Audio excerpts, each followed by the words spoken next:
Hello friends, तो आज मैं आपको ढाबा स्टाइल बहुत ही ज़्यादा टेस्टी चटपटी आलू गोभी मटर की सब्जी बनाने का सबसे आसान तरीका बताऊंगा। इस तरह से भी सब्जी बनाएंगे ना, आलू को फ्राई करने की जरूरत पड़ेगी ना ही गोभी को, और ये सब्जी टेस्टी भी बहुत ही ज़बरदस्त बनेगी। चलिए रेसिपी शुरू करते हैं। तो सबसे पहले यहाँ मैंने एक फूल गोभी का लिया है, 2 आलू और इसके साथ में 200 ग्राम हरे मटर लिए। फ्रेश मटर का यहाँ पे मैं यूज़ कर रहा हूँ।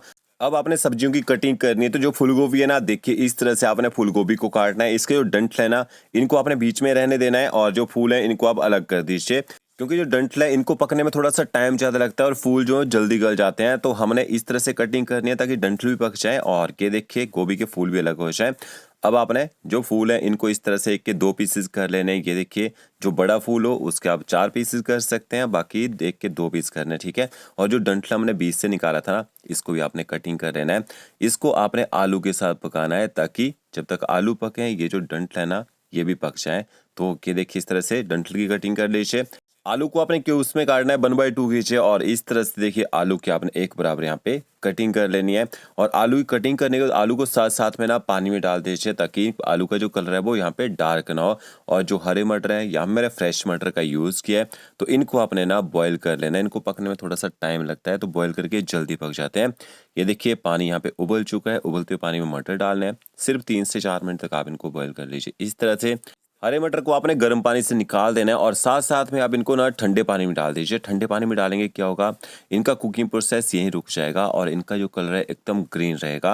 अब इसी पानी में आपने जो पानी उबलता हुआ बच गया था ना, मटर बॉयल की थी, जिसमें थोड़ा सा नमक और थोड़ी सी हल्दी ऐड कीजिए। और जो आपने गोभी काट के रखी होगी ना, गर्म पानी में आपने गोभी डाल देनी है। 2 से 3 मिनट तक गोभी को इसी पानी के अंदर छोड़ दीजिए।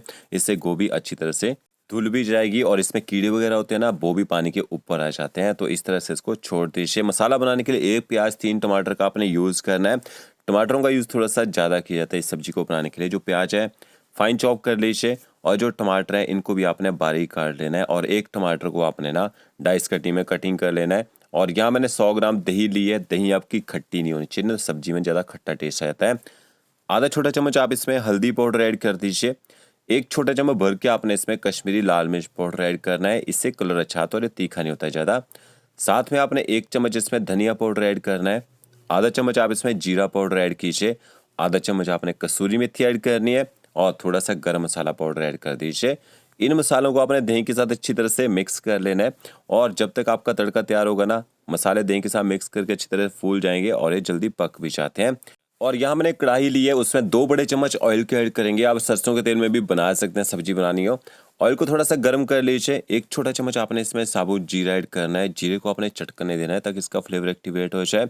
फिर आपने 1 छोटा चम्मच बारीक कटवा लहसुन ऐड करना है। लहसुन को आप मीडियम फ्लेम यहाँ पे पका लीजिए।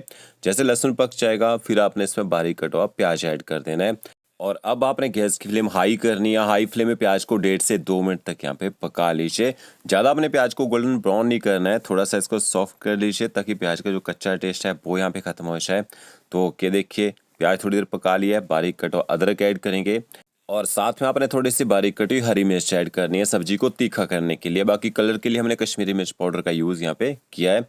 अच्छी तरह से अदरक और मिर्च को भी आपने मिक्स कर लेना है। और इसके बाद आपने इसमें आलू ऐड कर देना है। तो प्याज को मैंने ज़्यादा गोल्डन ब्राउन तो नहीं किया है, क्योंकि आलू को भी हमने प्याज के साथ यहाँ पे फ्राई करना है। जब तक आलू जो है 60 से 70% तक पकेंगे ना, तब तक प्याज भी अच्छी तरह से लाइट गोल्डन ब्राउन हो जाएगा और अच्छे से मिक्स भी हो जाएगा। तो आलू को भी मैंने अच्छी तरह से मिक्स कर लिया, और साथ में गोभी के डंठल भी साथ में पकाएंगे। यहाँ पे ऊपर से कवर कर दीजिए। गैस की फ्लेम आपने एकदम लो कर देनी है। 7 से 8 मिनट तक आपने आलू को ना प्याज के साथ पकने देना है। ये देखिए, प्याज का कलर यहाँ पे लाइट गोल्डन ब्राउन हो चुका है। आलू भी लगभग 60% तक यहाँ पे पक चुके हैं। अब आपने इसमें ना बारीक कटे हुए टमाटर ऐड कर देने हैं। और एक बात, यहाँ मैंने हाइब्रिड टमाटर का यूज़ किया, जो लंबे वाला टमाटर होता है उसका यूज़ किया, खट्टा कम होता है। अगर आपके पास देसी टमाटर हो, थोड़ा कम भी यहाँ पे डाल सकते हैं। तो टमाटरों के साथ में आपने इसमें गोभी भी ऐड कर देनी है, क्योंकि गोभी को मैंने गर्म पानी में रखा था, उसके बाद गोभी को पानी से निकाल दिया था। 1 छोटा चम्मच आप इसमें नमक का ऐड कर दीजिए। अच्छी तरह से आपने टमाटर को और गोभी को आलू के साथ यहाँ पे ना मिक्स कर लेना है। अभी मसाले वगैरह नहीं डाले, मसाले डाल देते हैं ना तो सब्जी नीचे लगने लग जाती है कढ़ाई के। फिर से ऊपर से कवर कर दीजिए। 5 मिनट तक एकदम लो फ्लेम में सब्जी को पकने दीजिए स्टीम से, और टमाटर हैं वो भी जल्दी गल जाएंगे और सब्जी भी जल्दी पक जाती है। तो क्या देखिए, टमाटर अच्छे से गल चुके हैं और गोभी भी थोड़ी सी यहाँ पक चुकी है। अब आपने इसमें ना मसाले ऐड करने हैं। तो जो हरे मटर हैं इनको भी पानी से आप निकाल दीजिए। अब मटर थोड़ी देर बाद ऐड करेंगे। ये देखिए मटर जब बॉयल किए थे ना कितने सॉफ्ट हो चुके हैं। तो इस तरह से आप मटर को बॉयल करके सब्जी में यूज़ यहाँ पे कर सकते हैं। फिर आपने इसमें मसाले ऐड करने हैं, जो दही के साथ मसाले मिक्स करके रखे थे वो ऐड कर देने हैं। थोड़े मसाले बाउल से चिपके रहेंगे, थोड़ा सा उसमें पानी ऐड कीजिए और उस पानी को भी ऐड कर दीजिए। तो क्या देखिए मसालों को भी अच्छी तरह से आपने मिक्स कर लेना है। गैस की फ्लेम ना 1 से 1.5 मिनट तक यहाँ पे हाई कर दीजिए। अभी आपकी गोभी टूटेगी नहीं, क्योंकि अभी ये ना 50% तक पकी है। जब ये पूरी तरह से पक जाती है ना तब ये टूटने शुरू होती है। तो क्या देखिए लगभग 3 से 4 मिनट तक मैंने मसालों को भी आलू और गोभी के साथ यहाँ पे पका लिया है और आलू यहाँ पे ना अच्छी तरह से सॉफ्ट हो चुके हैं, पक चुके हैं। फिर आपने इसमें हरे मटर भी ऐड कर देने हैं। हरे मटर के साथ जो टमाटर आपने काट के रखा होगा डाइस में वो भी ऐड कर देना है। अगर आप कच्चा टमाटर नहीं डालना चाहते हैं ऊपर से तो स्किप कर सकते हैं।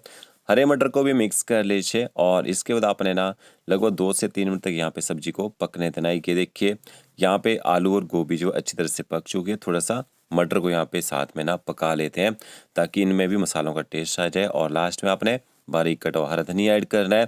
थोड़े से अदरक के जूलियन डालना चाहें वो भी आप यहाँ पे डाल सकते हैं।